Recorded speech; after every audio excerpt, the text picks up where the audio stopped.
هیروډاټس نه پس په 320 قبل مسیح کې کله چې سکندر اعظم په دې علاقه باندې حمله کړې ده نو دا هغه په تاریخ کې هم د پښتنو قبایلو د پاریتی او د ستاګیدي دغسې د دادیکی او د نورو تذکره راځي چې دا هم پښتانه سره جنګېدلي دي په مختلفو حوالو باندې د مختلفو کتابونو نه مونږ ته دا اندازه لګي چې پښتون شته نو چې پښتون کله شته او د اوسني نوم نه چې پښتون دی نو د دې په زوړ نوم په قدیم نوم باندې بخت یا پخت یا پخت یا پختویز په نوم باندې یاد شوی دی نو د دې ژبه هم وه لوی پښتنو بادشاهانو په هندوستان او په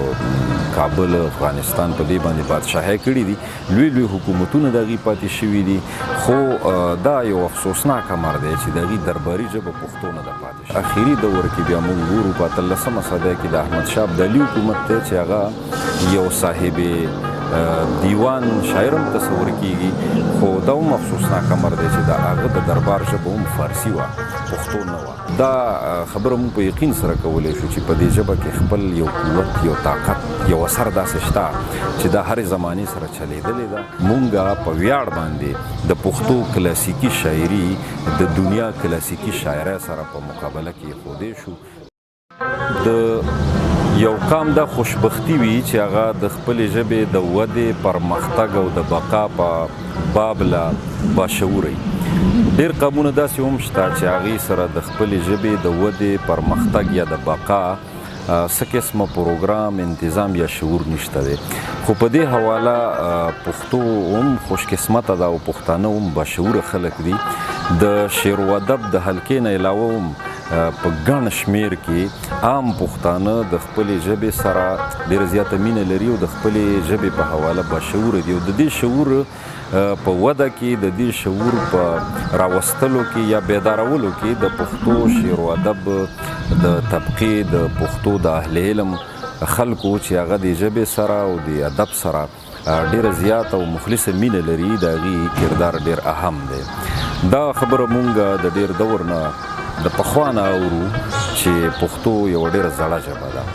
نو دا بالکل حقیقت دی چې پښتو د دې علاقې د دې ریجن ډېره زیاته زړه ژبه ده د معلومو اثارو تر مخه د پښتو ژبې تاریخ چې دی نو هغه ځینې کتابونه دي چې هغه مونږ ته ښیي خو د دې نه مخکې دا خبره مهمه ده چې پښتون څومره زوړ دی نو ځینې داسې کتابونه شته چې هغه د پښتون د قدامت په حواله باندې خبره کوي لکه په هغې کې د ټولو نه زوړ سورس چې دی د ټولو نه زړه ذریعه هغه ویدونه دي ویدونه د هندوانو مذهبي کتابونه دي 4 ویدونه چې کوم دی دغه کیږي اتروید یجروید ساموید او رګوید په دغه کې په څه ځایونو کې د پښتنو تذکره شته په جنګونو کې د پخت قبیلې ذکر راځي د ویدونو تاریخ د ماهرینو د رایو په رڼا کې 4.5 کلونو ته تقریبا رسي د ویدونو نه چې را دې خوا شو نو بیا موږ سره بل اهم سورس چې دی نو هغه دغه د ژند وستا دی چې دا د خراسان د ایران یو اهم کتاب دی پخوانی ژبه ده او په هغې کې کتاب دی نو د دې تاریخ تقریبا 600 نه 3000 کلونو ته رسي په هغې کې هم د بخت په نامه باندې د پښتون تذکره شته د هغې نه پس د هیروډاټس په سفرنامه کې د ګندهارا په دې علاقه کې چې پیښور نوښار 400 دا ایریا ده په دې کې او په افغانستان کې باختریا کې او په نورو ځایونو کې د پښتنو تذکره شته د هیروډاټس نه پس په 320 قبل مسیح کې کله چې سکندر اعظم په دې علاقه باندې حمله کړې ده نو د هغه په تاریخ کې هم د پښتنو قبایلو د پاریتی او د ستاګیدي دغسې د دادیکی او د نورو تذکره راځي چې دا هم پښتانه هغه سره جنګېدلي دي نو زما غرض د دې نه دا و چې تر 4.5 کلونو د مختلفو دورونو کې او په مختلفو حوالو باندې د مختلفو کتابونو نه مونږ ته دا اندازه لګي چې پښتون شته نو چې پښتون کله شته او د اوسني نوم نه چې پښتون دی نو د دې په زوړ نوم په قدیم نوم باندې بخت یا پخت یا پخت یا پختویز په نوم باندې یاد شوی دی نو د دې ژبه هم وه اوس ژبه یې څنګه وه دغه یو ځان له سوال دی. خو د پښتو د قدامت په حواله چې زموږ ماهرینو کومه خبره کړې ده نو پښتو واقعي چې همدومره زړه ژبه ده 4.5 کلونو پورې خو د دې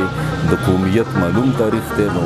ممکن اندازه ده چې 15,000 کاله مونږ ووایو چې پښتو به زړه یا دې نه هم زیاته زړه کېدی شي. به هر حال لوی لوی پښتنو بادشاهانو په هندوستان او په کابل افغانستان په دې باندې بادشاهي کړي دي. لوی لوی حکومتونه د هغې پاتې شوي دي. خو دا یو افسوسناک امر دی چې د هغې درباري ژبه پښتو نه ده پاتې شوې بلکې د هغې درباري ژبه فارسي وه. هغه که د لودیانو حکومت و که د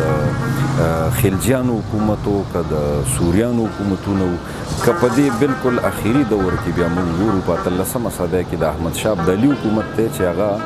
یو صاحب دیوان شاعر هم تصور کیږي. خو دا هم افسوسناک امر دی چې د هغه د دربار ژبه هم فارسي وه پښتو نه وه. نو په سرکاري یا درباري سطح باندې چا هم پښتو سره هغه مینه هغه مرسته نه ده کړې د کومې چې دا متقاضي وه. خو به هر حال پښتو د حال تر پړاوونو ځان را رسولی دی. نو دا خبره موږ په یقین سره کولی شو چې په دې ژبه کې خپل یو قوت یو طاقت یو اثر داسې شته چې دا هرې زمانې سره چلیدلې ده او دا به انشاءالله نور هم مخ په وړاندې ځي. د دې په باب له به شعور نور هم زیاتولي. مونږ په ویاړ باندې د پښتو کلاسیکي شاعري د دنیا کلاسیکي شاعرۍ سره په مقابله کې ښودی شو. د پښتو په حواله نور هم ډېر څه ویلی کېدی شي خو زه هم په دغه خبرو اکتفا کوم. ډېره مننه.